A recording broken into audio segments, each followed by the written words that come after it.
Welcome back to another live edition of the Double B Sports Talk. Having some technical errors this morning, so running a little behind. But we're over here. Again, my name is Brian. We got Matt over here, otherwise known as BuckHeels and Volsey. And then today we have a special guest, Carolina football fan, Austin Everhart. Still rocking a Cam Newton jersey, even though 2015 replay today, baby. So looking forward to a good talk. Having some issues on my account, so we'll just be hosting there. So anybody that's trying to check it out, there you go. We're also going to be having the sun slowly rise into our eyes and burn our reticles. So it's going to be fun. Correction, retinas. Retinas. There you go.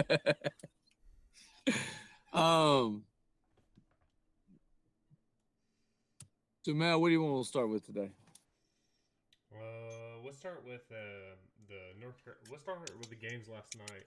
The North Carolina and Miami game. I would say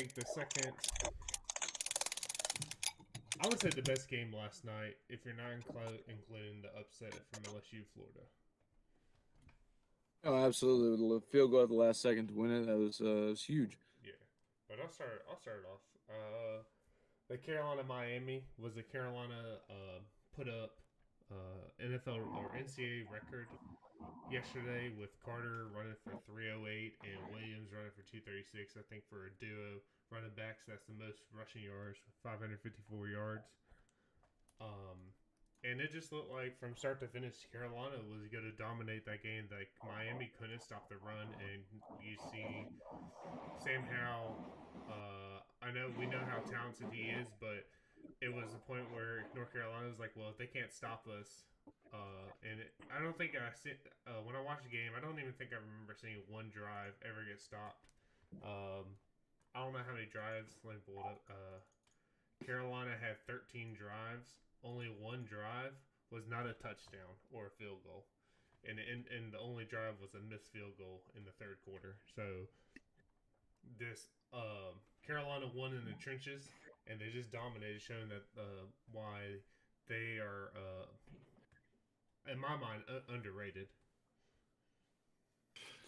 I mean, I don't think they're underrated. I think they're well known to have a lot of success, and this year a lot of high expectations. But two bad losses to two bad teams, kind of just looks bad.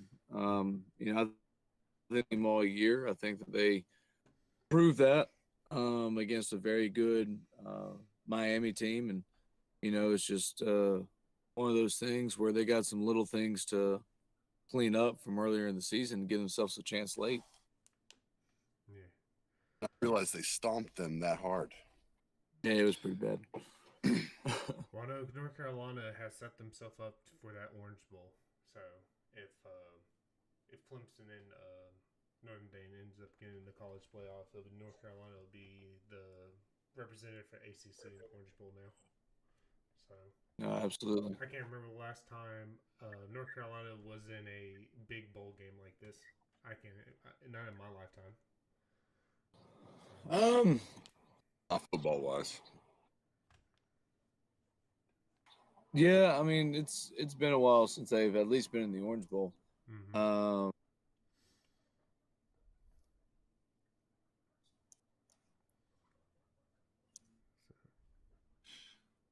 Alabama beat the brakes off Arkansas. Oh yeah, that was kind of expected there. Sorry. Let's see here.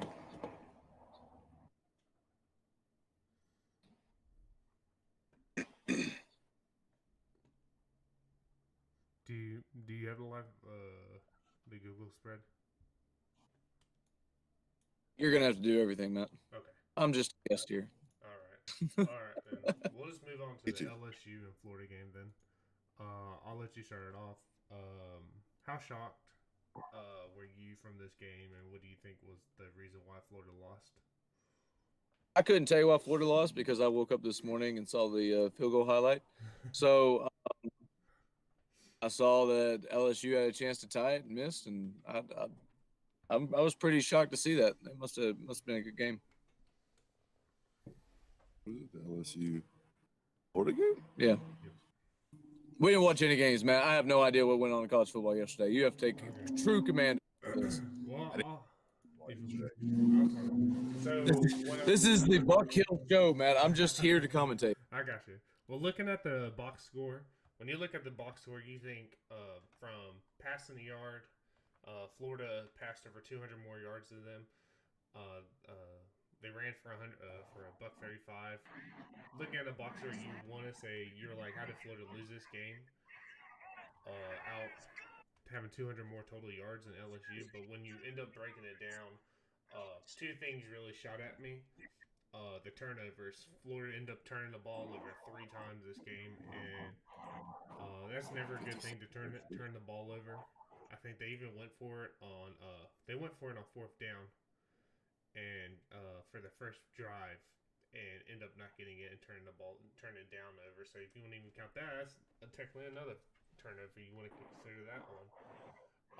And then in the second half, I felt like LSU came out with a game plan that they didn't want Kyle to one for this take away Pitts and make it difficult on them, and they stopped their run.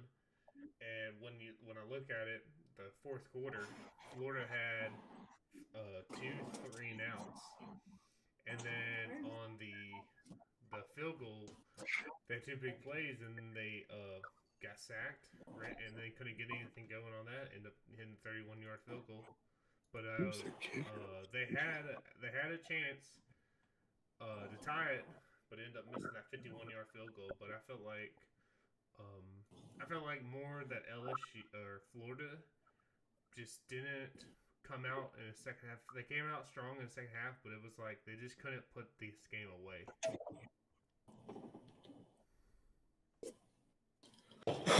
Well, I mean, then knowing that I had a chance there at the end,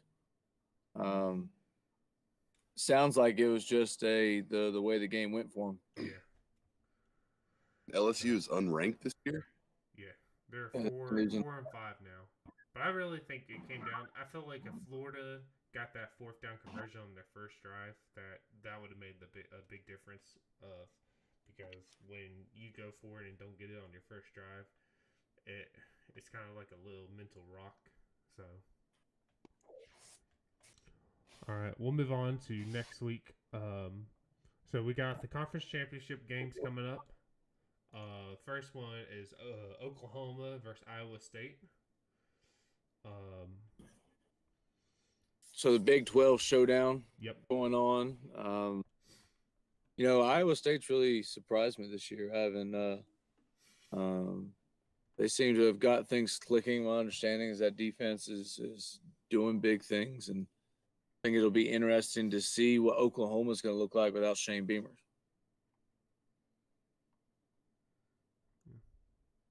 I haven't really watched any of the Iowa State game or Oklahoma games. I think week 1, I can't remember who they were going against. I was there was a lot of praise about Oklahoma, how they would do with Rattler coming in, coming in as a starter, replacing Jalen. Coming in and being the starting quarterback and Jalen Hurts. Sorry, coming in with all that pressure with replacing Jalen Hurts, Kyle Murray, and so I don't know what to expect from it just because of it. But if I had to think, I would think this would end up being the Big 12 shootout. From seeing how Oklahoma has always, but what I've heard this year too, people are saying that this Oklahoma defense is probably the best that they've ever had in years too. Well, I think Iowa State's defense has really given them a chance to compete. Here's what I think the issue is for Oklahoma. Your offensive coordinator just left to take the head job at South Carolina. Mm-hmm. And so that's what I'm curious about is with a young freshman quarterback, what ends up happening with that combination on offense, because they've gotten to a rhythm, they were able to figure some things out, and then all of a sudden now a big piece of your puzzle's gone. So how does that change things moving forward? And I think Iowa State's defense is going to be able to take advantage of that. Now, granted, it is going to be a little different. So you got somebody else calling the plays and their style and what they look for and the rhythm that they go about. It's different, and so um, we'll see if the play callers and quarterback can get on the same level. I think it'll be interesting to see, but I do think this helps out Iowa State to really compete for a Big 12 championship this year. Yeah. Their offense really well. Their defense is holding up solid, and this could just put enough wrinkles in Oklahoma where gives them some serious issues. I see Iowa State has ran for almost 200 yards, rushing yards a game. And I feel like for me, whenever you ever hear Oklahoma last years, this high explosion offense, they want to run up the board. See, they're averaging 43 points. So, like for me, I would think Iowa State wants to control the possession and would definitely want to try to rush for over 200. I think the less time possession for Oklahoma Well, is always a big thing if going against them. well, and Iowa State has the most uh, TFL ratio at plus 32 than anybody else in college football right now, and that tells me two things. One, that says that their defense gets a lot of pressure, right? They're making a lot of plays in the backfield. But even more importantly, their offense doesn't take negative plays. And when you get a downhill running attack like that and you're able to run for 200 yards and still not have that many TFLs, that really shows a lot of the offensive line is able to get movement and push people around a little bit. Yeah, exactly. So I know I didn't let you know, but I was gonna do picks for these bowl games or for these conference championships. So All right. I'm gonna go with Oklahoma. And this is my reason why I think the point spread. I think they're projecting Oklahoma to win by 5. I think the point spread, but like you said with the offense coordinator, this still is Oklahoma. They've been in this situation for the last couple of years. They've been on this stage, and I think at the end of the day, I do like Ratner, and I think they'll get it done. Well, I'm gonna go with the Iowa State. Um, I mean, winning earlier in the year, giving them a lot of confidence moving forward. What's going on at Oklahoma? I just think that things bow up really well for Iowa State.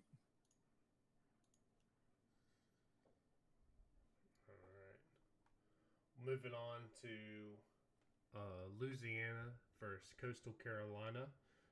This is the rematch from earlier this year where Coastal ended up winning just by field goal by 3 points. Um, I know Coastal Carolina barely won last night. I don't know if you saw it. It was a very close game. Coastal ended up pulling it off at the last second last night over Troy. So going to this matchup, do you see with Coastal struggles from against Troy carrying over until this week?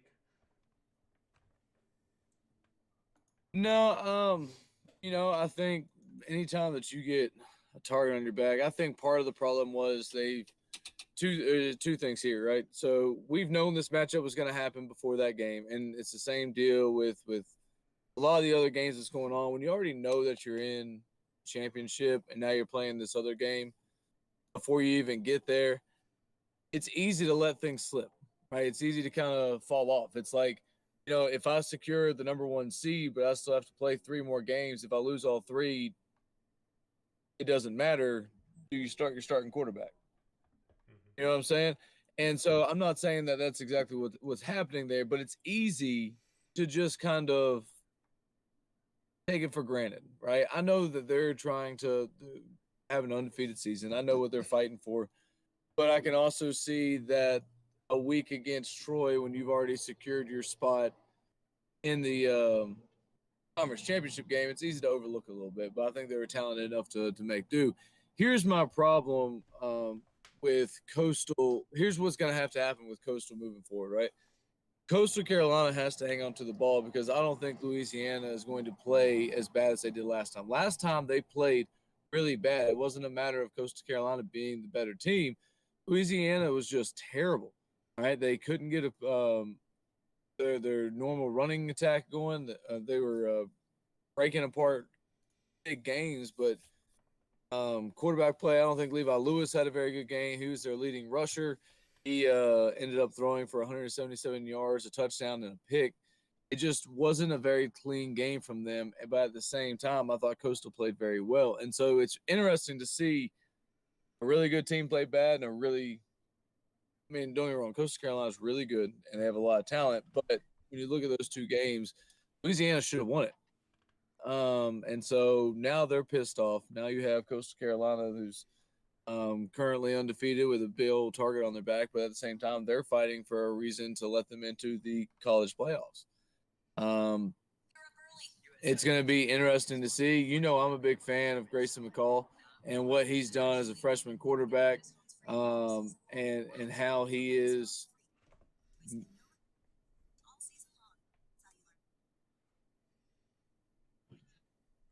I got noises coming out of things.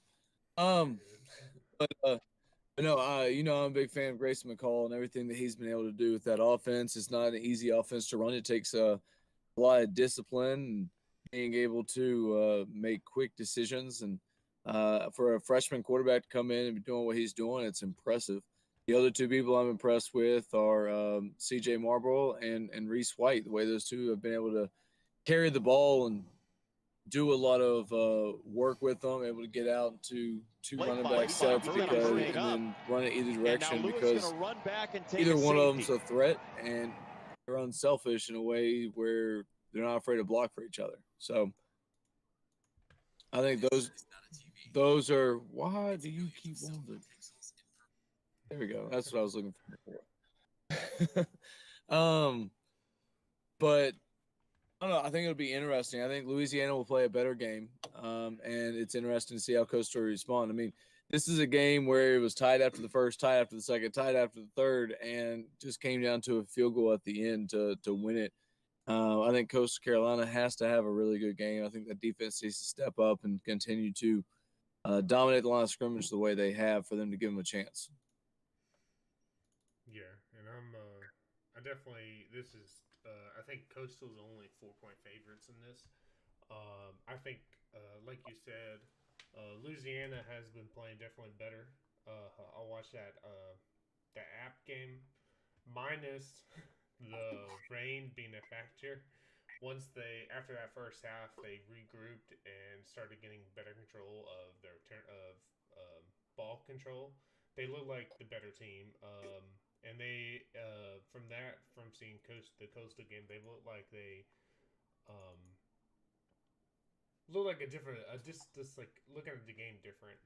When you go back to that game against Coastal when they did lose, the one thing that shoots at me, I was like, Louisiana ended up out rushing Coastal, and they played great. I think Lewis had the only turnover in the game, but the biggest thing for me was the time of possession. Um, I think Coastal had the possession like 18 more minutes. Had the ball 18 more Yeah, I minutes mean, it than was absolutely crazy. Louisiana. They were able to hold the ball. I mean, they have Mm-hmm. 10, 20-minute drops. But Can they do that again? But they held the ball. Think about that though. They held the ball for that long, mm-hmm. and it came down to a score at the end. Like I said, they played really well. I don't think Louisiana didn't. It's just a matter of if they're on their numbers, what happens? Can Coastal hold up? Yeah. And I got a little doubts. I know you said about like the undefeated, they're already locked in for the conference, but like for me, watch this Troy game. I know you said to get in and watch the games. I'll just tell you there was 5 possessions in the game yesterday for Coastal, and they end up getting a 14-3 lead because of it, and end up I think that was their biggest lead. Well, they were up 28-16. And they end up blowing their lead, but they got a touchdown. And then Troy threw an interception. Coastal scored a touchdown off of it, and then Troy hit a field goal and they punted. So I was like, at first quarter, I think 14-3, and then in the fourth quarter, Coastal was up 35-23, and that's the end up Troy ended up coming back. But so it just kind of that I feel like Louisiana is a better team if Coastal can't couldn't finish Troy last night. Even Troy had 3 turnovers, threw 2 picks, and had a fumble. That is going to be, I think, a different outcome if they get to this lead and can't hold Louisiana, because I think Louisiana has a better offense than Troy. I agree. I agree with that.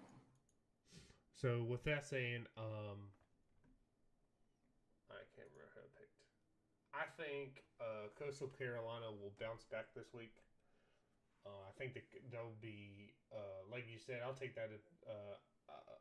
Thought thinking about that, I do think the undefeated, the win over BYU, I think was still in their heads, and they were kind of probably thinking ahead of the game. But I think coach will get them mentally prepared for this game, and they'll if they have that lead, I feel like they'll definitely put the foot to the pedal.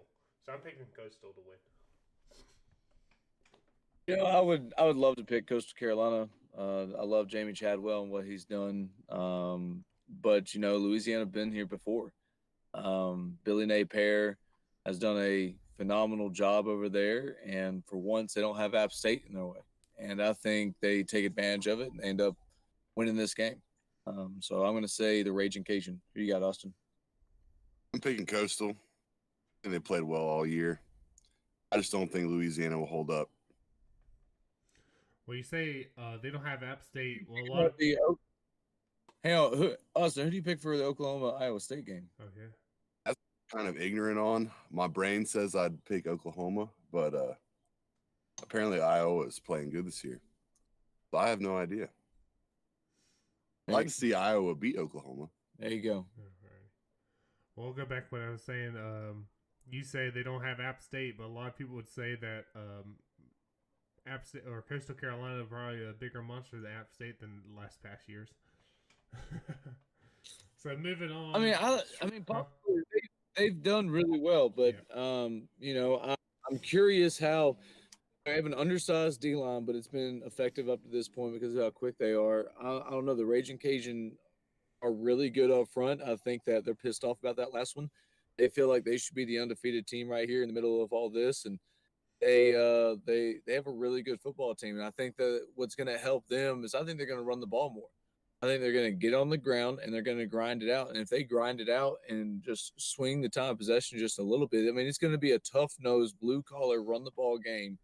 And I think Louisiana got away from that in the last round. If they can just stick to the original game plan, pound it down their throat, they'll be fine. Use their size. I totally agree. So moving forward, we got the Big Ten. I know we had concerns about Ohio State not being eligible, but I remember we talked about it. I said that the Big Ten will get Ohio State in the conference championship. And I remember I texted you earlier this week when we heard the news that they were changing the rules. Yep. So Northwestern comes in here 6-1. Their only loss was the Michigan State. So is there any chance that Northwestern can come out of this upsetting Ohio State?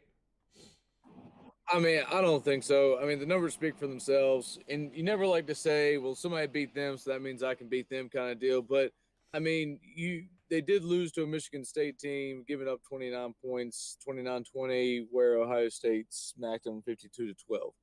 But I'm going to go with the larger numbers. In 78 games, Ohio State is 63-14-1 against Northwestern. I think they're going to make that 64.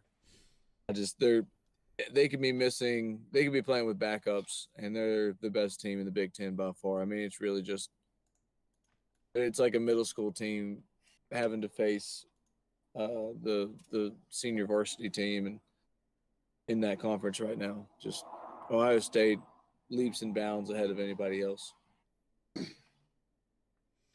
Well, if anything, I'll try. I'll give an effort try for Northwestern their chances. My only chance would be that Ohio State might not. They haven't played. They missed this week of gameplay, so they've only played one game. I think the last 3 weeks. So Things are fresh. So well, that they're going to be fresh, but how if they're going to be because you can do whatever you do in practice, but a lot of times I'm like that game rep ends up mattering.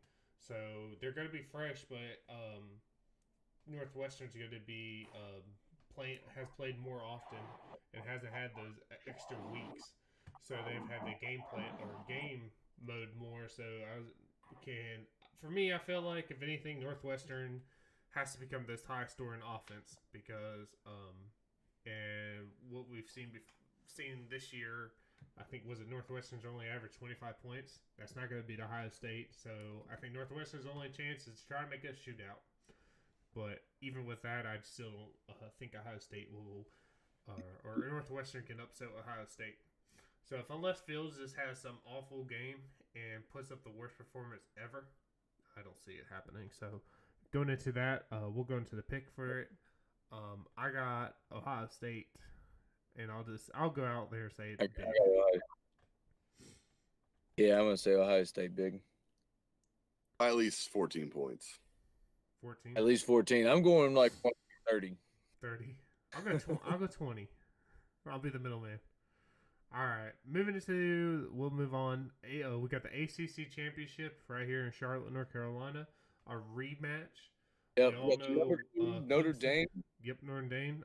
We know what happened earlier this year, November 7th, I believe it was, when Clemson ended up losing in overtime to Notre Dame. But the biggest thing headlining Trevor Lawrence wasn't starting. So are we automatically going to assume that Clemson's going to be the better team with Trevor Lawrence on being the starting this year? Or starting in Well, here's the thing.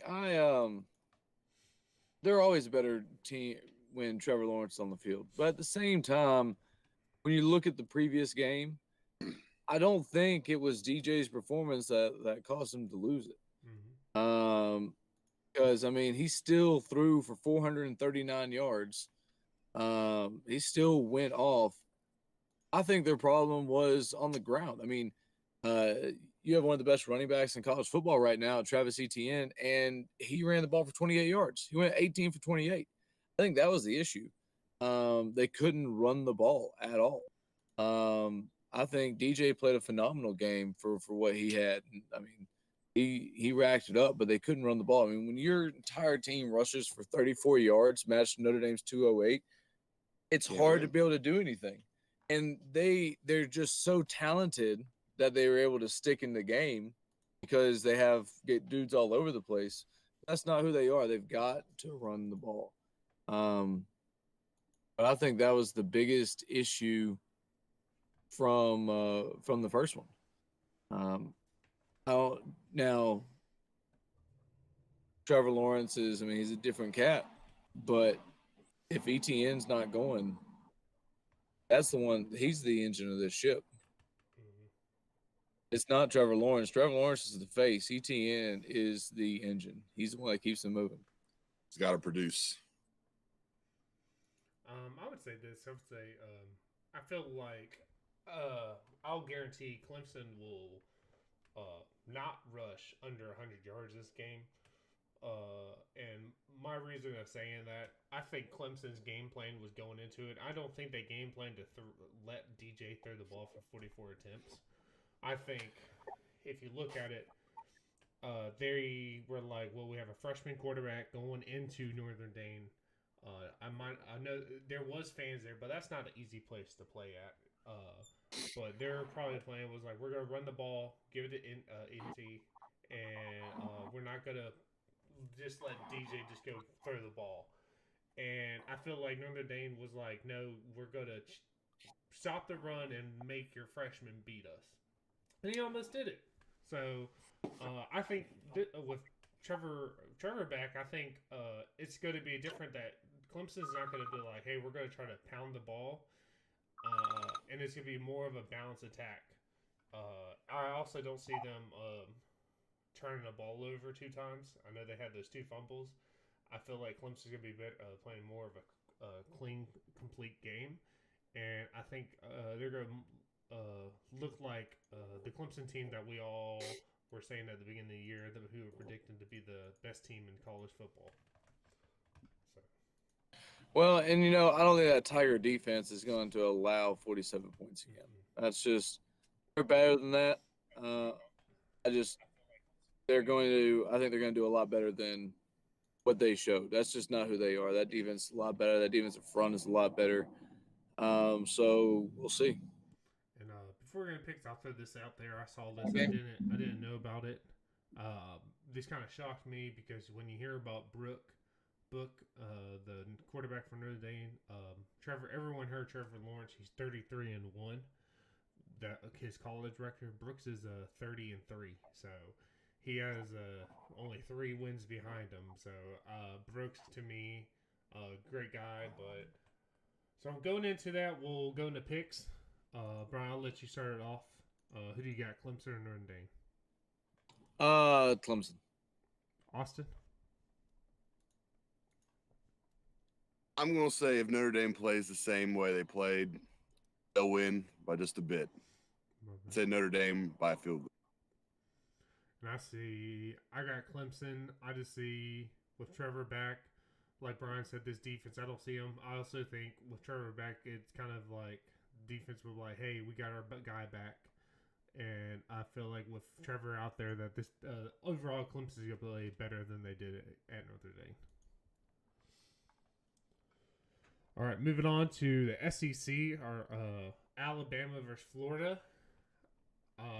For me, I think this game was probably one of the biggest games. I think in the AC minus Clemson and Notre Dame, this was going to be the biggest one until Florida lost to LSU. Now it's kind of looking like does Florida even have a chance since we know what Alabama did to LSU? So, Brian, does Florida have a chance even though they just lost to LSU and we saw what Alabama did to LSU 2 weeks ago? Oh, look, Florida's still a very good football team. And it's that offense of theirs where it is that's keeping them rolling. Here's the issue, right?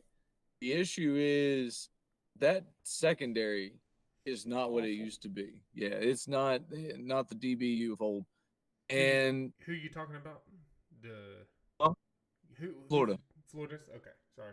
Yeah, Florida DBs are not what they used to be at all. So, at least the way they're playing. And here's the issue, right? If this would have been 10 years ago, then yeah, I say that they still have a chance to come out and do it. But this isn't the Alabama of old that feels like they have to run the ball 30, 40 times a game. They've got some dudes that they like to sling it around a little bit more. So it's interesting to see what's going to end up happening here. I'm excited to see it. I think Alabama's going to pick their defense apart. They can run it, and they can pick apart their deep or their corners and everything. I don't think the Florida's defense even stands a chance. I'd say 50 points minimum. 50. So before I get into mine, I wanna throw a statistic because I heard of this statistic yesterday. So Alabama played Arkansas yesterday, and they won 52-3. And I know you say you didn't watch any games, Brian. So I'm gonna throw you a question. Do you know how many touchdowns Mac Jones threw yesterday in that 52-3 win? Was it 0? It was 0. They rushed for 6 ran the ball. touchdowns. They didn't need him to throw. He did throw for 29 attempts, but he didn't have to throw the ball. So me going into that, I was like, for me, we know this Florida. I think if Florida had their offense and Georgia's defense, this would be the game of the week. That might be a game. That would be a game. I just think this to me for Florida, they're gonna have to make. If the defense can make some stops, for me that's gonna be the key. But for Florida, like I said, they want to make this a Big 12. They want to make a Big 12 shootout because at the end of the day, I think Florida offensively. We know about Nick Saban's defense, but I think for me, Kyle Pitts, best tight end in the college football. That's what Florida has. They'll have to put him in with those mismatches and try to take advantage of it. But for me, if Florida can't get anything going, it's going to be an ugly game. But if Here's what I'll say, Matt. Right? You know why Alabama is winning consistently because they're not turning the ball over. Yep. And they're taking the ball away. Yeah, you look at Mac Jones, 27 touchdowns to 3 interceptions. And what's even more impressive is Najee Harris with 22 touchdowns. I mean, first rounder. So what would you think what Florida would have to do that's more reasonable? For Florida to win this game, they got to turn into a shootout. This is the only thing. You got to turn into a shootout, and then they've got to take the ball away in key moments. Their defense has to play lights out at the end of the game, but their offense has no room for mistakes. Right? Their offense has to be what carries them and what pulls this out. They have to match Alabama point for point pretty much because Alabama's going to score. Right? This offense is too explosive. Here's the thing. They don't even have who I consider the best athlete on the team playing right now. Mm-hmm. And so it'll be interesting to see how they look moving forward. But for Florida to win this game, they have to match. That offense has to go off and match Alabama point for point and then pull it away at the end. Mm-hmm. Yeah, I think that's the only. We're just going to have to keep up offensively. Looking at it, there's only one team was able to put up over 30 points over Alabama, and that was Ole Miss. I think it was like their third game. They ended up putting 48 against Alabama. So showing you can put points up on it. You just have to be able to maybe turn to Alabama over. Just make those key stops. Just come out there, and if they can make a stop. So with that saying, we'll start with you, Austin. Who do you got, Alabama or Florida? Alabama by a long shot. Like I said, I think Florida will keep up a little bit offensively. I'd say Alabama runs away with it in the second half. Yeah, I'm with you. I'm saying Alabama. Unfortunately, yeah, I got Alabama too. But I think everyone wants to see what Florida can do. All right, moving into we'll move on to the NFL. So we'll talk about the Patriots and Rams game last night. Were you surprised how it was dominant? The night before last, right? Yeah, it was Thursday night. The Thursday night game. Brian, were you surprised how dominant the Rams offensive or rushing attack was against the Patriots?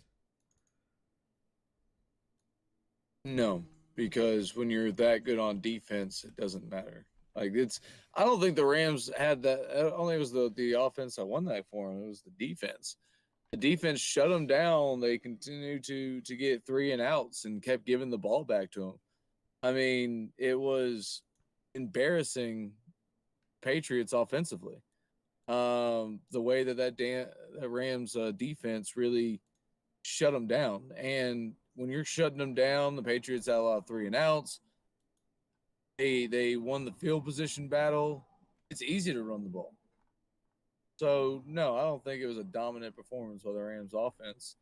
I think it was a dominant performance by the Rams defense that just helped the offense out. Gave them a boost. I would have to agree, but also disagree because I would say that it was a defense the Rams did dominate, but there was one person that did dominate for the offense. It was the rookie Cam Akers, rushing for 171. By the way, the most by a rookie to rush against New England. So you don't see that many rookies rushing that many yards against Bill Belichick's defense. When I'm looking at this game, I feel like the biggest thing. Now this goes to the defense because I do think the Rams defense did win this game, and this is the reason why. Cam got sacked 4 times. When I was watching it, it felt like it was more than 4 times because every time he was getting pressured. I think it would have been more sacks, but he only threw 16 passes, so he wasn't dropping back as much. Matt, Yeah, it was 6 times. it was what? And through 6 times. The Rams had 6 sacks. Yeah. Oh, sorry. Yeah. I think four Four. against It was Cam. four. Sorry, I was saying 4 against Cam. Yeah. Sorry. Yeah, no, they had 6 sacks on the day. Yeah, I was talking about against Cam though. Yeah. They did have that. They also had, I think, was it 55.2% pressure rate, and that was the third highest this season. And what's not to say, this Patriots offensive line is not horrible. They're pretty good, decent. They're a decent, good line. But at the end of the day, we seen it. I was at the line of scrimmage. Rams dominated line of scrimmage offensively and defensively. When you have a rookie running back for a run for 170 yards, I mean, I'm less impressed with a rookie running back running 171 yards on Bill Belichick and more with the dominant performance that they had. Like I said, holding the Patriots to 220 offensive yards, holding them to 3 points, holding them 3-13 on third down, 0-3 on fourth down, getting off the field, giving the ball back. It's just it was. Don't forget 0-4 in the red zone. The Rams offense. I don't think the Rams offense played all that great. I mean, they went 3-14 off third down. You only threw for 132 yards. They only ran for 186 when you have one guy carrying all but 10 of those yards. You know why they didn't? You know why? It's because I'll tell you why. Because Jared Goff sucked. I've told you since day one. I don't think he's a watching that game. They would literally hand the ball off to Cam Akron, and then when Jared Goff threw the ball, he completed a pass or it was an incomplete pass. So I mean, their game plan was simple, right? We're going to shut them down on offense and just hand the ball off, and whatever happens, happens. I mean, like I said, they still only had 3 third down conversions, 3 out of 14 conversions all game long. You don't win games that way. I'm going to read this drive off and talking about how dominant their offense was. So this was in the third quarter, and this one stuck out because it was 16 plays, 90 yards, and it took almost 10 minutes. Run. Final 8-yard pass for Goff. Run. A 6-yard pass from Jared Goff. A fourth down conversion, run up the middle by Jared. Run. A 5-yard pass from Jared. Run. I mean, I feel like the Rams is just like, you know what, they can't stop the run, and Jared, although he's our quarterback, he has a history of turning the ball over, and we can't trust him. And I think Sean McDay was like, I can't trust him.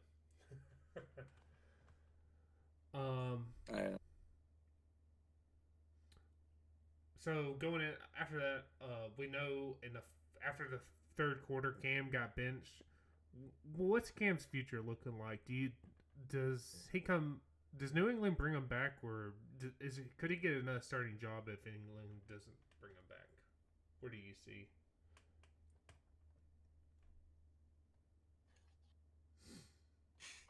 I don't know. I mean, they don't have any better right now. I think that I don't know. What are your thoughts? For the money they're paying Cam, I'd like to say New England keeps him. But after New England having their first season without 10 wins behind Cam Newton and him getting benched frequently, I don't know if Belichick will keep him around. I don't think the Patriots fully trust Cam Newton. And they're not playing. They're using him just to run the ball, and they're telling him manage the ball when you're throwing, and then we're just going to use you as a 6'6", 260-pound running back. And I think that's been the biggest issue with Cam since he got into the league is that he's constantly putting all that on him. Like his first 2 years in the league, he ran the ball way too much. And you're now seeing the toll on his body has been taken. I mean, the dude can sling it if he's got time and he's healthy and he can sit back there in the pocket. Now, the Panthers figured it out. We got to get some big receivers because he overthrows people a lot. But at the same time, he can still sling it. He's got a good arm, but I don't think the Patriots trust him to run the offense that they want to run. Because here's the thing, right? Cam Newton's not one that he's not Tom Brady. He's not going to sit there and just throw 15 slants a game and little out routes and things like that. That's not his forte. You got to run things that help him out. Flood concept. So he does overthrow somebody. Maybe there's somebody above him that can help him out. You've got to get him active in the pocket. But they've got to get a run game to be able to help him that doesn't involve him. I mean, yeah, use him when you can, but because that is a huge asset to have, but they've got to do better running the ball. And they didn't run it enough. I mean, you're talking about, but they didn't have the ball was the other issue. The time of possession doesn't show what it actually looked like. But I mean, you ran the ball 18 times with somebody who wasn't Cam Newton.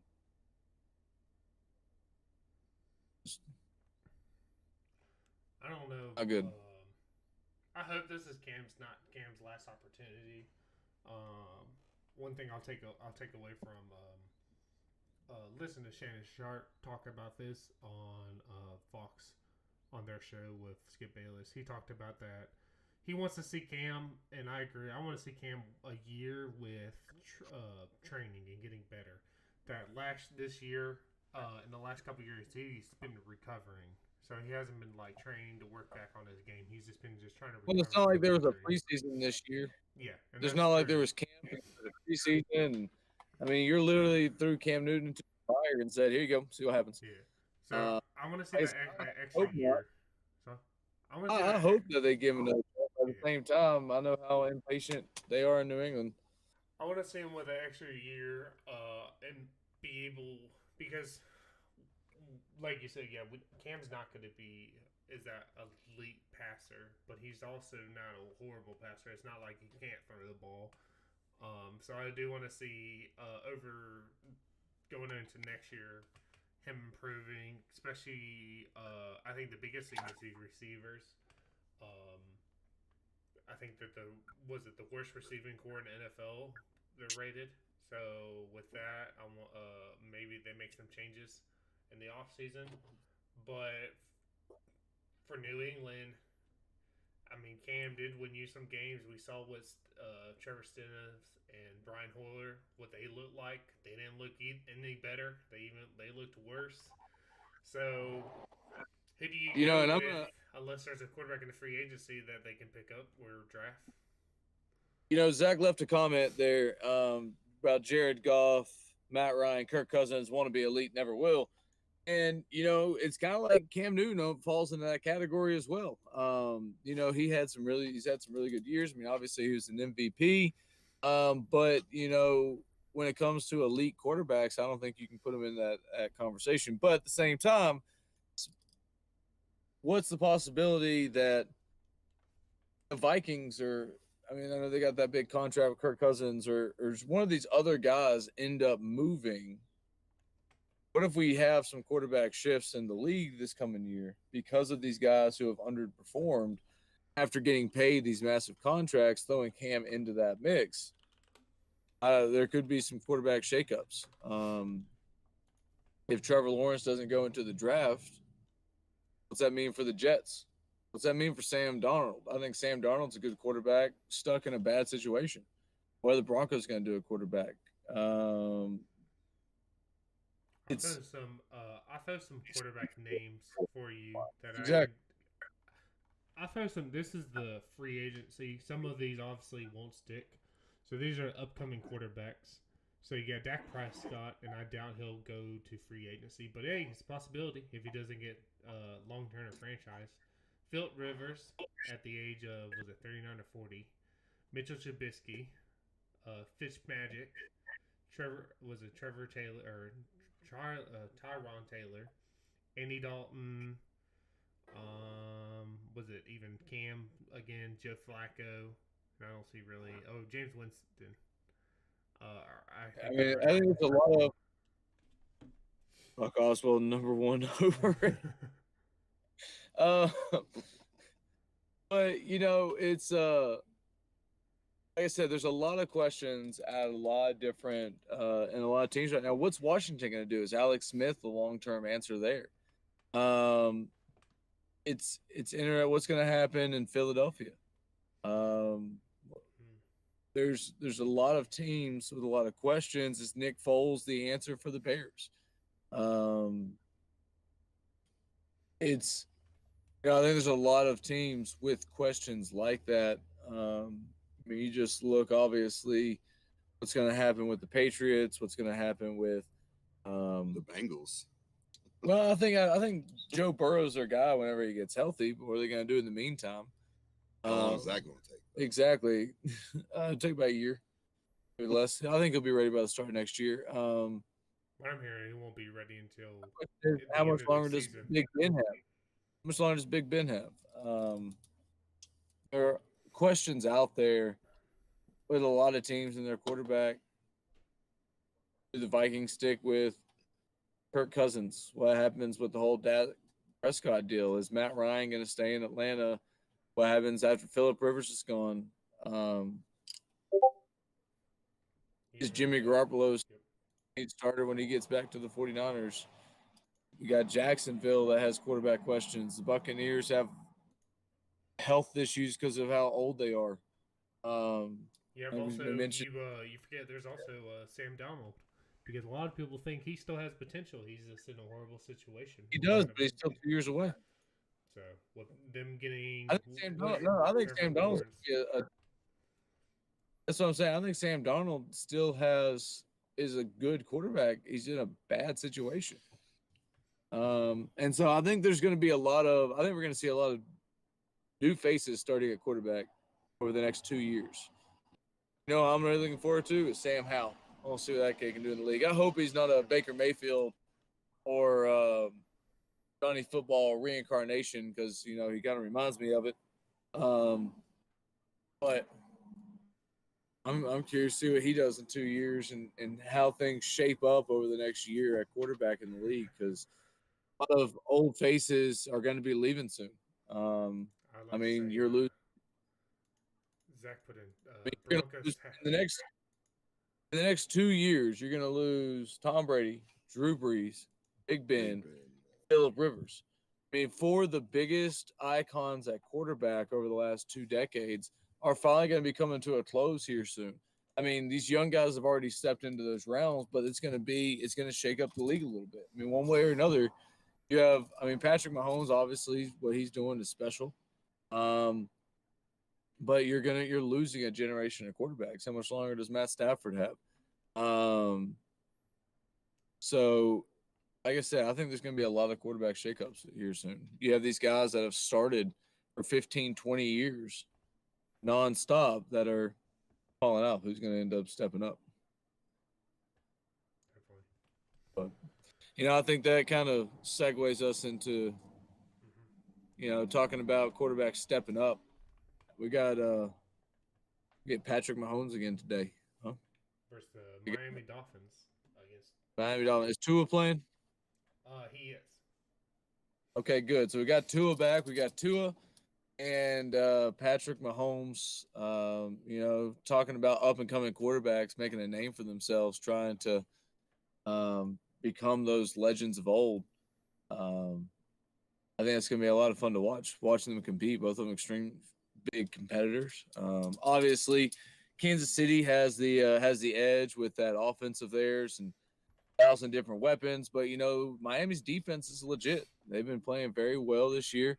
That secondary's done tremendous. So I think it's going to be a fun matchup. I think it's going to be a lot closer than some are predicting. Yep, I agree. For me, this could come down. What I'm excited to watch is the um, see the Chiefs versus Miami defense, just because everyone knows how good this Miami defense is. Um, and they, I think, was a lead the league in turning people over.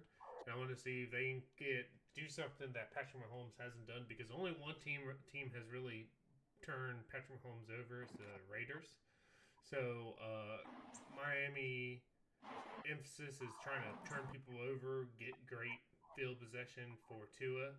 So could they do that against the Chiefs? That's what we'll have to see. And for Tua, if this ends up being, I feel like we always go. If it goes to a shootout, can he compete with Mahomes and outgun Mahomes? So Yeah, I don't think he can outgun Mahomes. I don't think there's anybody in the league that can outgun Mahomes. I don't know if there's anybody that's ever been in the league that can outgun Mahomes. But that's I see. I disagree. I think it's getting a stop. I think it's making crucial stops. I don't think it's. I think a shootout favors the Chiefs.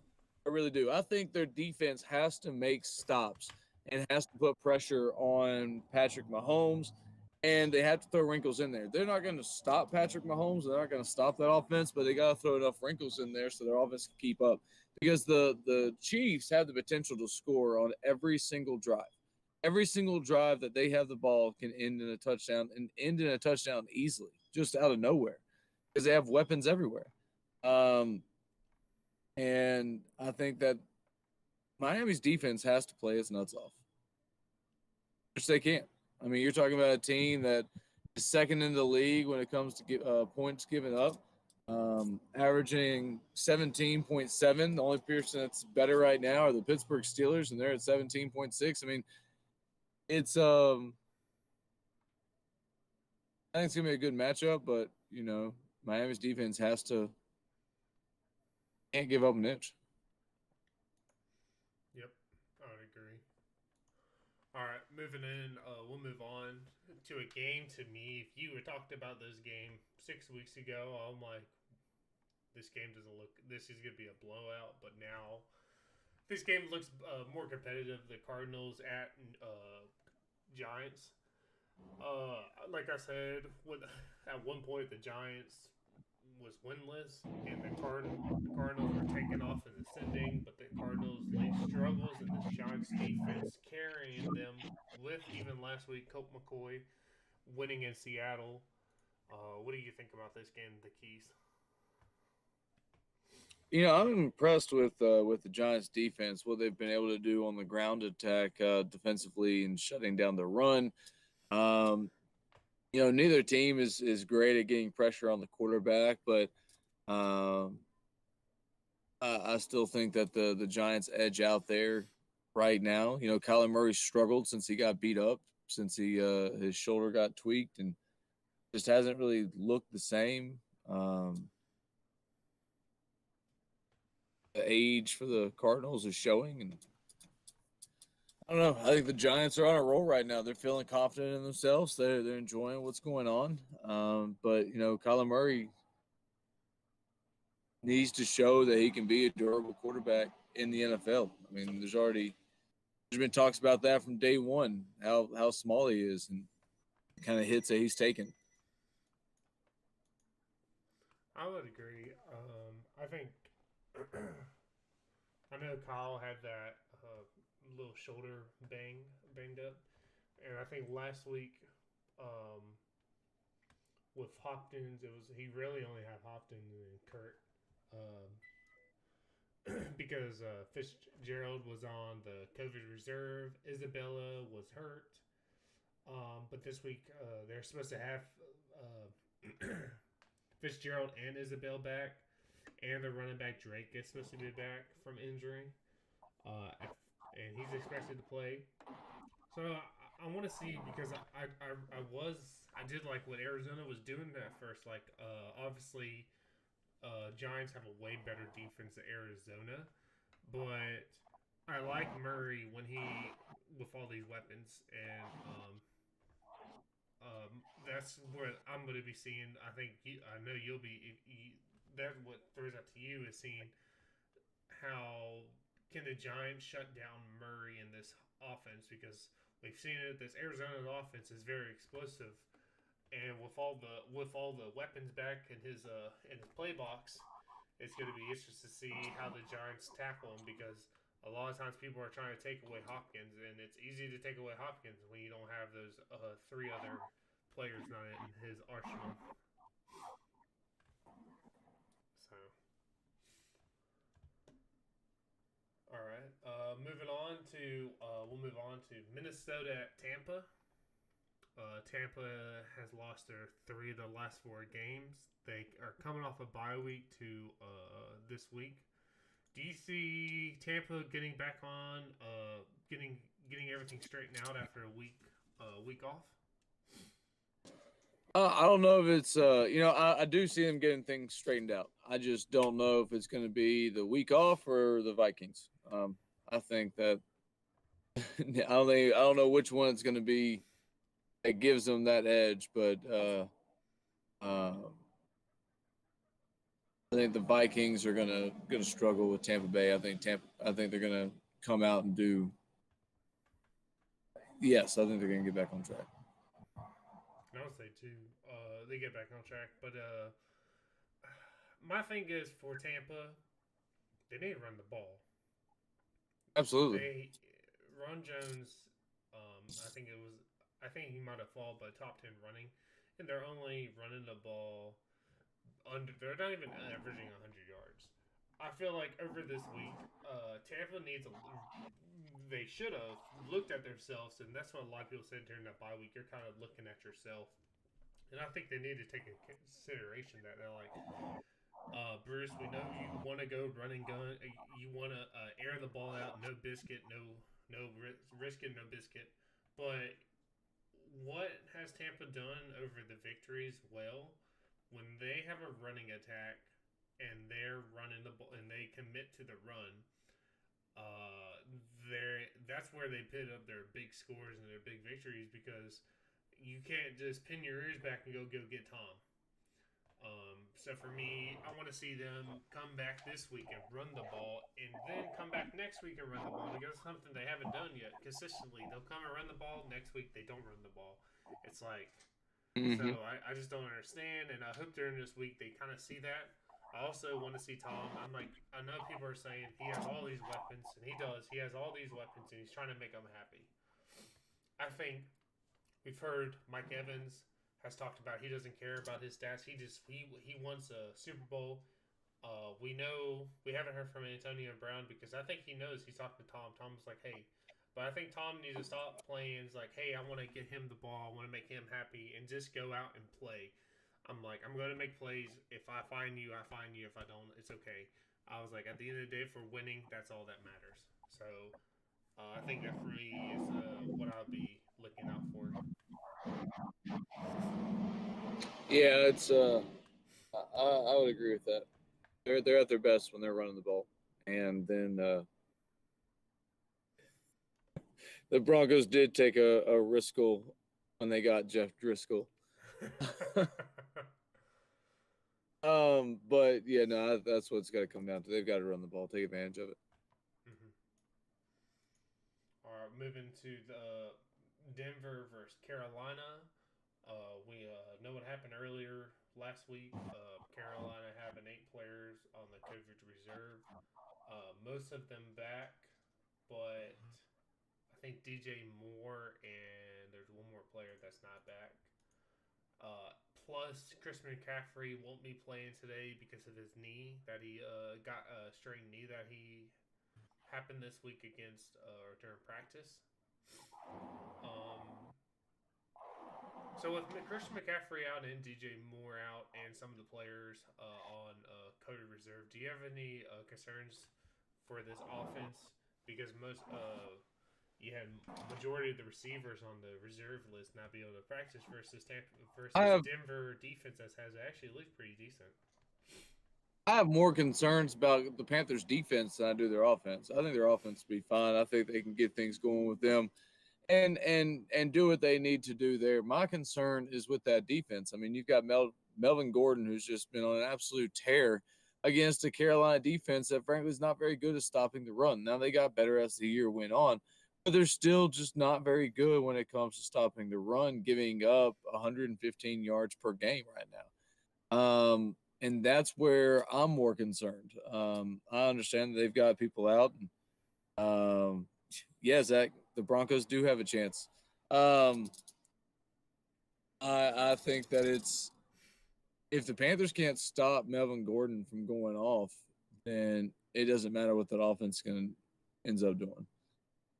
But I think that they have enough weapons and enough talent to be able to hang with the Broncos right now, especially with the Broncos offense. I think they can if they turn it into a shootout, they have a chance. If the offense absolutely just goes off, but Melvin Gordon is the key to the Broncos right now. You got to take him away. Yep, I also agree. I think for me, I feel like advantage for the Panthers would be there was Garrett Bowles ended up coming down with illness and is inactive for this game. So to me, I'm like this kid.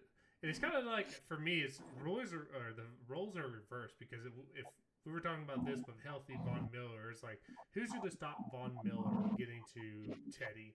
Today is for if we Garrett out, who's going to be able to slow down Brian Burns? Because both of us has agreed we think Brian Burns has a bright future, and he this year from his rookie year he's taking the leap forward and showing that he can be a lethal pass rusher. So for me, I want to see if this Broncos line, these tackles can slow him down today. Mm-hmm. So, but then again, if they that's only get granted they if they only have to throw the ball. If you're not getting into third downs and you're having a good attack, a good running attack, then that takes Brian Burns out of the game. Exactly. So with that said, what do you think? Let's say if Denver doesn't are able to run the ball, do you think that Drew Lock can no pick apart this Panthers defense? No. No. No. I don't think so either. No, I don't. And I think it's that simple. I think if the Panthers keep the Broncos from allowing Melvin Gordon to go off, and then they run the ball with Mike Davis, because that's been the Broncos' bigaboo. I mean, they struggle when teams run the ball. I mean, they're giving up 131 yards a game. It's if Mike Davis can have a good game, then the Panthers will be fine.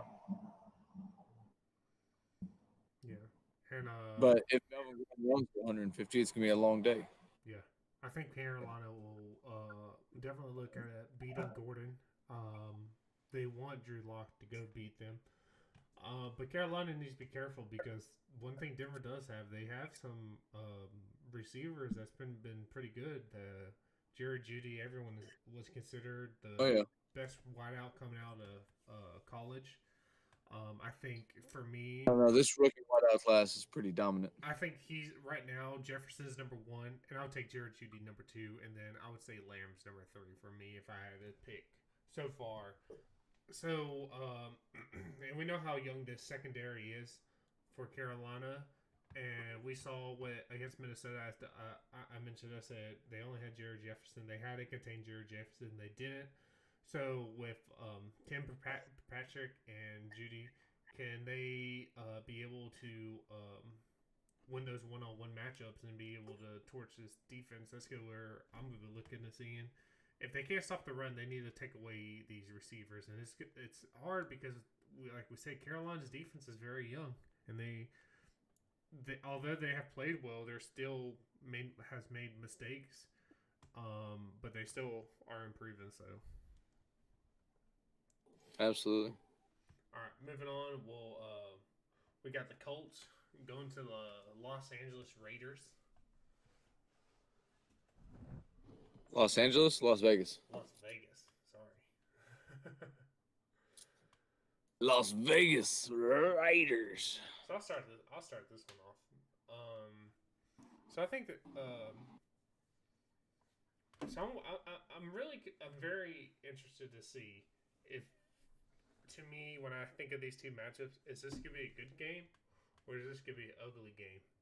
Because both of these teams will come out and play amazing. Their defense plays great. The offense looks amazing, and then the next week it's like, I thought we are on our bye week. Wait, I thought we were not playing this week.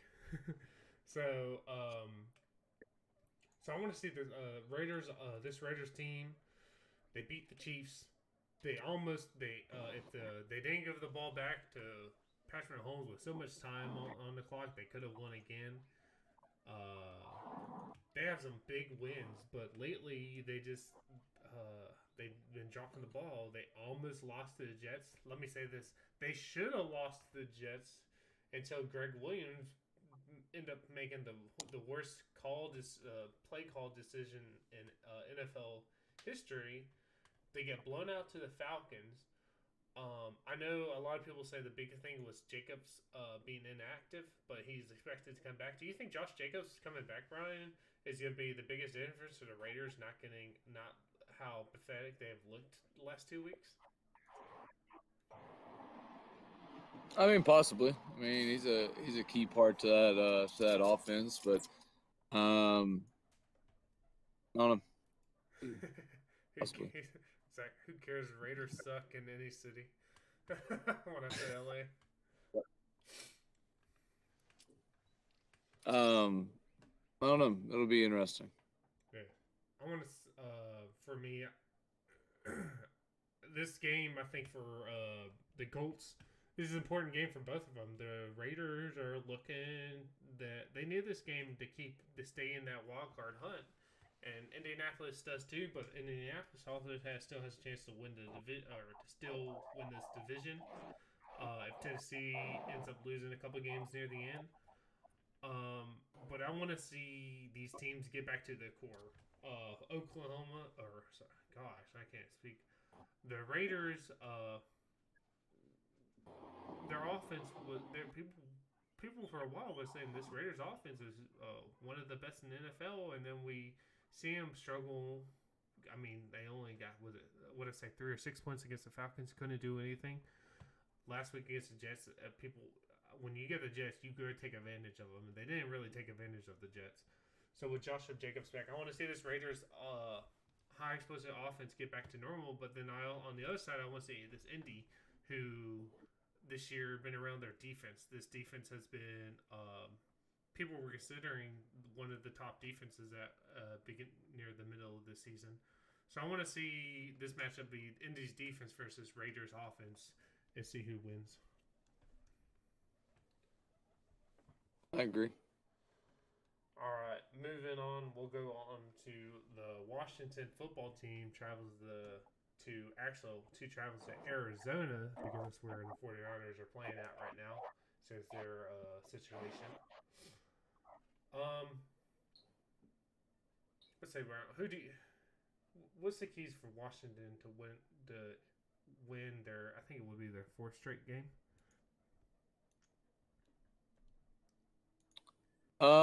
It's going to be on defense. That defensive front that they have is been absolutely going off. And against a struggling 49ers offense. I agree. I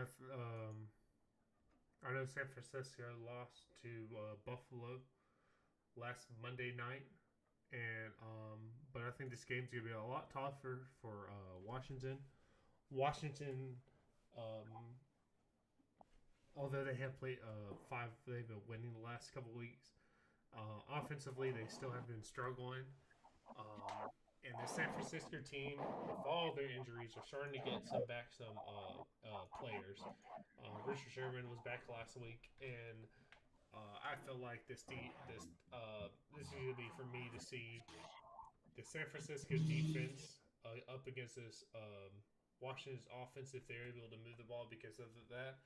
with these returners from the San Francisco 49ers, how would they do against the Washington football team? So, my question, before we move on, my question is this for you, Brian, because I know last week we were talking about which quarterback you trust more. Um, we were getting to who do you trust more, Alex Smith or Nick Mullins?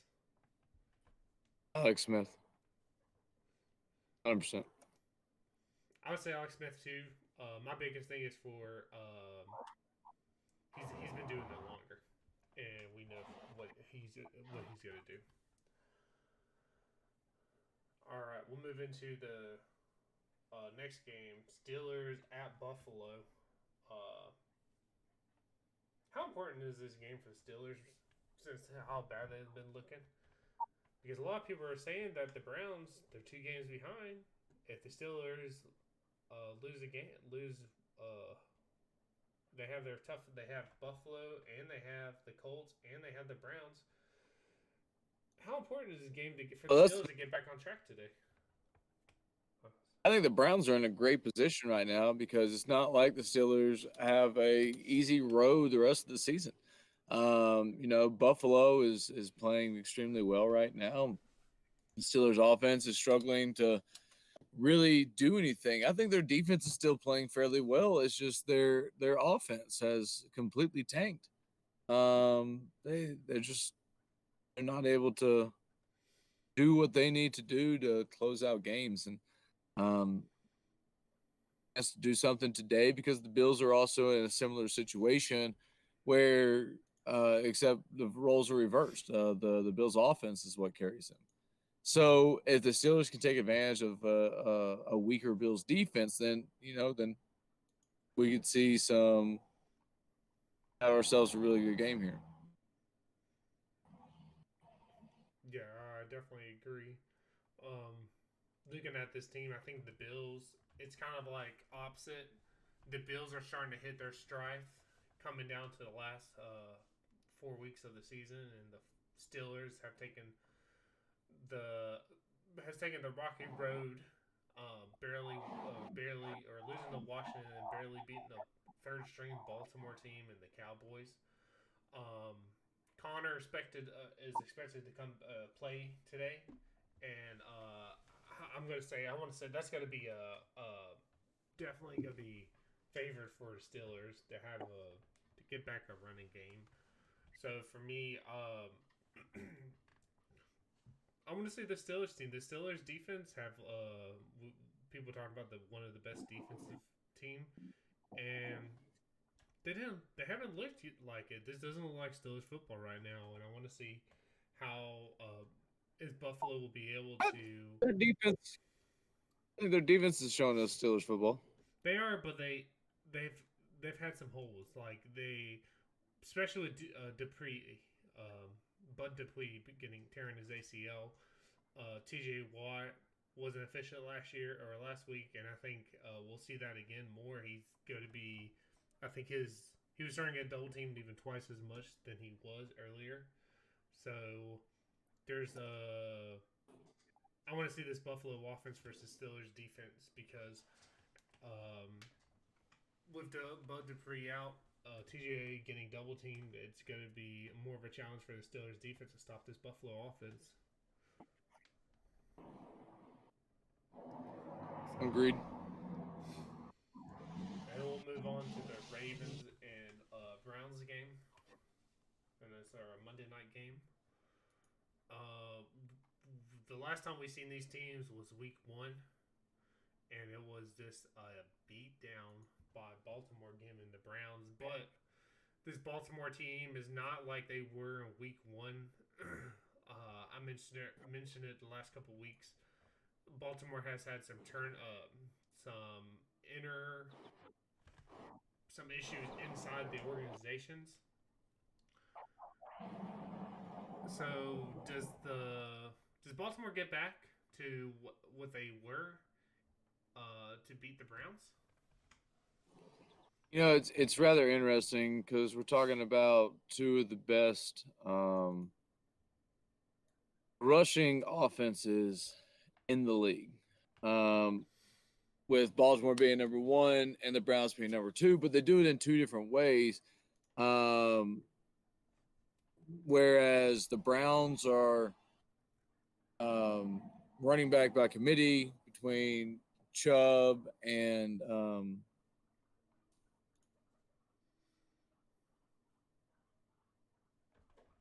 help me out, Uh, Kareem Hunt. Hunt. Um, and being able to really dominate, whereas the Ravens are led by Jackson, and so it's interesting to see what happens in there. Most of their runs from him are coming on either design quarterback runs or draws, or him just scrambling around. So I think it's going to come down to the Browns D line and how well they do of containing the very explosive league MVP. So I think that's what's going to end up coming down to is how well this Browns defense plays. Yeah. I want to say this, seeing this little stat. If the Browns win this game, they'll be 10-3, and they'll be their best record since 1969. So that's pretty, it's a pretty long time. Um, I still haven't. I know we talked about last week. I said that we said, who do you trust more, Ryan Tannehill or Baker Mayfield? And I believe, if I remember right, you said you trust Baker, and I said I trusted Tannehill. I believe, right? If Yeah, I said that if you're talking about a quarterback for the entire game, I'm taking Ryan Tannehill. But if it comes down to needing to lead that game-winning drive, I'm taking the winner, Baker Mayfield. Um, I'm loving what the Browns are doing. I'm still not 100% on Baker. Not saying that he can't play. I'm not 100% that he can lead this team to the postseason like this. Just because when he when the Browns do when Baker looks good and does what he needs to do and runs this offense how Nefetti wants to do it, he looks really good. But he hasn't done it consecutively against good opponents. So although I say that, I think they can because like we talked about, this Ravens team, people are starting to lock in what they want to do, what their weaknesses are. I know the Ravens has more defensive players returning. Lamar Jackson didn't look the best last week. A lot of people said because of the linger of COVID and also the multiple days of being out. So I want to see I want to see the rematch because it was an ugly loss. We saw Jackson mostly was able to do anything against them. So I want to see if the Browns can come out running, pounding the ball, play action. And just get back to smart football, what they did against Tennessee. If they did it against Tennessee, I say there's no way the Ravens wins this game just because the Browns will be able to control the time of possession, running the ball. And one thing this Ravens team you can take advantage of is Marcus Peterson, because one thing he's well known at doing is jumping routes. And I feel like if you start getting these running the ball and getting these play action, you might get Marcus Peters to have peeking into the backfield and be able to pick them off. So I just want to see Baker to consistently have back-to-back good games against good opponents. So. Yeah, it's he struggled in some tougher weather earlier, but I think he's done pretty well here of late, especially in the last game. Definitely, he's definitely. I would say last week was probably his best game of the season, so far. But I just want, like I said, I just don't want to see him take a step back. I don't want to see a game like they did against the Raiders and Texans, where they only put up 6 points, because that's not going to win it. They have to do what they did against Tennessee, and I feel like to say it's going to be tougher because this Ravens defense is way better than Tennessee. But not to say that I do think they have the team, the offensive line, and they have the weapons to do what they did against Tennessee, be able to run the ball and play action against them. It just Baker just needs not to turn. I think to also not to turn the ball over. So, with that saying, So, we talked about it a little earlier. We'll get a little bit more into it. Does the Browns have a chance to win this division if they can? yes. I'm pulling up their schedule. They got they got the Ravens, they got the Giants, Jets, and Steelers. And we talked about Exactly. Right. So you're looking about if they can win this game today, right? The Giants are up and coming, but they're beatable. Right? They're beatable. The Jets are the Jets. And then you could really come down to a Cleveland Pittsburgh showdown for the division winner at the end of the season, because we talked about the Steelers have a tougher road here on out than the Browns do. So I think that the Browns stand a good chance of being able to win the division as long as they can continue to run the ball efficiently and not put everything in Baker Mayfield's hands, because today's going to be an interesting game for the Steelers going against the Bills. You have they should beat the Bengals after that. The Colts will be a hard game, and then the Browns could come down to that game. So if the Steelers lose today and to the Colts, then and the Browns can win out, you're going to have a divisional match. I think record wise, they have to lose to the Bills and Colts, and then the Browns beat them. Because if they don't, let's say they lose today, Exactly. and the Browns beat the Steelers, I think Steelers still hold the tiebreaker because they have one loss in the division compared to the Browns lost to Pittsburgh and to the Baltimore already. So Well, another loss to the Browns at the end would tie that back up. would it? Okay. So I Yeah, so it'd be interesting with how Steelers. I think this is also taking effect that how the Steelers have played the last three games. The last we say last three, the last two games, because I think the third game before that was Jacksonville, and we just threw that one out of the window. But lately, if it hasn't been a horrible team, they have not looked good. And we've talked about the Browns with that win over Tennessee. It's kind of like, hey, can they continue this? So I think the Browns have a better chance of winning out than I see the Steelers winning out. That's what I would say. Yeah, it's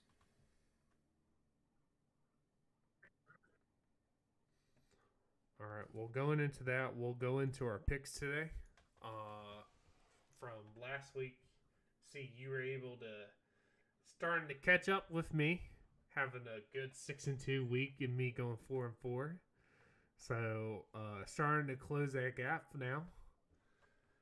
So with that, we'll go. trying to. Yep. Who do you got for the Chiefs and Miami game today? Oh, I'm taking the Chiefs without a doubt. No doubt in my mind. Go Chiefs. I got. I think this is going to be a good game.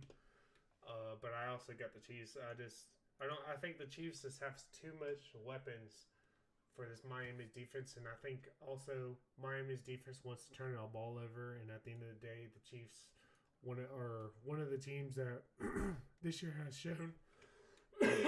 Sorry. That they don't turn the ball over. They are one of the best teams to protect the ball. So, all right, Arizona against the Giants. Who you got? I'm going to take New York and that stingy defense that they've had. We'll see if that offense can keep up, but I'm going to take New York. I'm almost on the Giants side. My head tells me to pick the Giants, but my heart says Cardinals. I haven't given up on Arizona yet. Kyle Murray. I think that game against Seattle, his shoulder, he was starting to get it back. But with the additional weapons back this week, I think Arizona wins. So I got the Cardinals. All right. We got Minnesota at Tampa. I think Tom Brady gets back on track. I'm going with Tampa Bay. I agree. I think Tampa gets back. We talked about this. Tampa has one of the best rush defense, and we know what the Vikings wants to do. They wanted to get the ball to Cook, pound the ball, and play action with Cousins. With that time off, I think the Tampa will address their offense. Hopeful they do, because I think if they don't, they're more looking at their future. But I think, like we both agreed, they'll bounce back this week offensively too. All right, moving on. We got Denver coming to Carolina, rematch of Super Bowl 50. Well, I'm going to take a second here. Yep, I'm going to take a second here, and I want to ask Zachy P24, who has been a long time Denver Broncos fan. Me being a long time Panthers fan, we actually watched Super Bowl 50 together. It was a heartbreaker on my side of things. I want to ask Zachy if he's still watching, who you got in this matchup. And because I'm gonna take the Panthers. I'm gonna say that the Panthers get it going on the ground, and I think Teddy Bridgewater has a big game.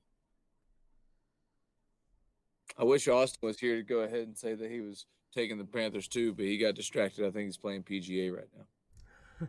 Do me go, or you want me to wait for see if Zach responds? What's yours? I got the Panthers. Not saying that.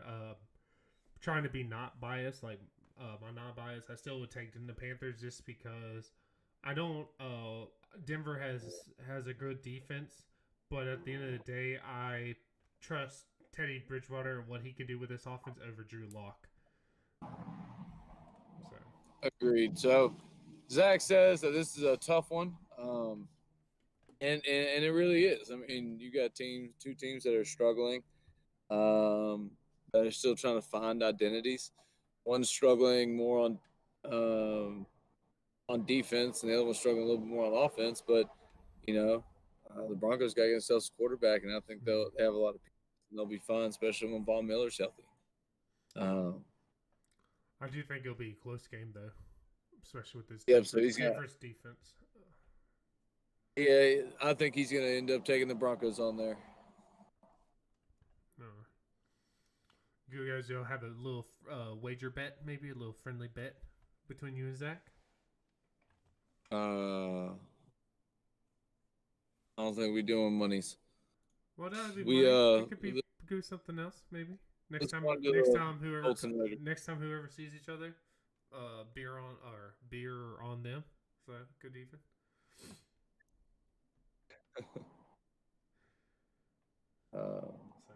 Identity is a huge problem for both. They are. All right, moving on. We'll move on to Washington and the 49ers.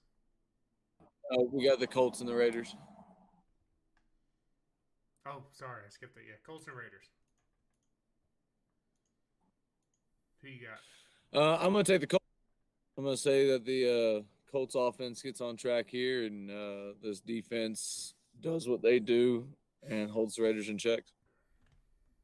Alrighty. I got I'm gonna say otherwise. I'm gonna say the Raiders. I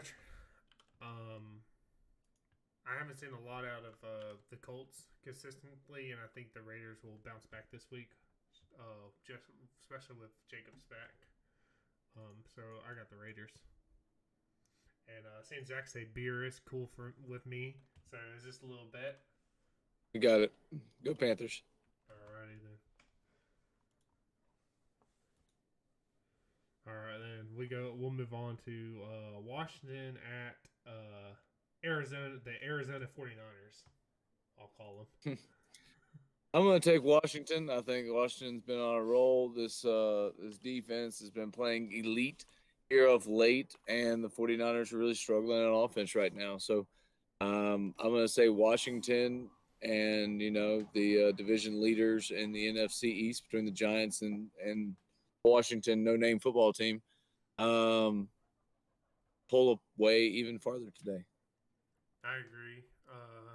San Francisco, they have some defensive players coming back, but they still are missing a lot of their key weapons offensively.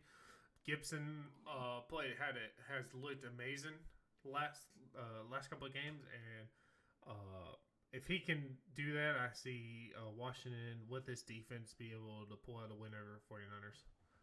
So, Nice up, son. moving on, we got who do you got for the Steelers at Buffalo? The Sunday night game. I'm gonna go with Buffalo. I just can't trust what the Steelers have been doing here recently.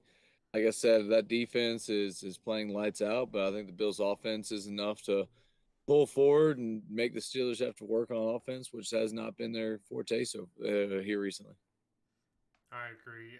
It's just hard to pick for the Steelers, although they are 11-1, only getting their only loss. But I think how they've been playing has a lot of question marks, and just like that doesn't go. And I think for me, and I think you might agree, just because we've seen them struggle, it doesn't mean that they're going to turn it on. I think we'll have to see them do it before I'll be able to pick them over a Buffalo team that's been looking really good. And then our Monday night game, we got Baltimore at Cleveland. Who you got? I'm taking the Browns. I think the Browns have been hot here recently, playing extremely well against the Ravens team that is struggling and hasn't been playing up to expectations of where we thought they were going to be after the start of the season. I agree. I got the Ravens. They looked, like I said, they did win last week. They didn't look as good. They didn't look like back to normal. They're still having some injuries and people on COVID. But you convinced me last week. The Browns convinced me. I loved what they did against Tennessee, but I want to see them do it against the Ravens. And I think if they come out with the game plan and execute like they did against Tennessee, I have no reason that they can't do it against Baltimore. Agreed. So with that ends up our today's show. I'd like to thank Austin for being here for half the show today. But, appreciate Austin. He's got to pull up. I got you. We'll be back next Sunday. Volzy will be streaming back on his channel next week. Yeah, I'll be back in the comfort of my house next week, so we'll be back up on Volzy's. It's all good. We had a little appreciate it, Zach. Appreciate you joining in, man. I know it was kind of a little rough today. We had a little late start, ended up having some computer difficulties, but you know what? I'm enjoying the beautiful mountains of Western North Carolina out here, enjoying some time with some friends I haven't been able to see. So we'll be back up on next one. Do appreciate everybody tuning in. Like Matt was saying, you can find us both on Twitch at BuckHeels. That's BuckHeels, or at Volzy, VOLZIE. You can also find us on Facebook, Double V Sports Talk, YouTube, Double V Sports Talk. We appreciate everybody tuning in. Make sure you tune in next week, because we'll be making our NBA predictions, because the NBA season will be starting off after I think it's Monday or Tuesday. So next week we'll be making our NBA predictions of who we think will be winning the finals, who'll be winning the Western and Eastern Conference Final, and our dark horse. So definitely want to come out and see what we think. And I'd like to throw up before we leave, Brian. I don't know if you saw, Ball had his first game of the preseason, so didn't make a shot, but got 10 rebounds. So. But like I said, it's nice to see. Yep. But we'll catch you guys next Sunday. Come back and see us. You guys have a great one. Bye.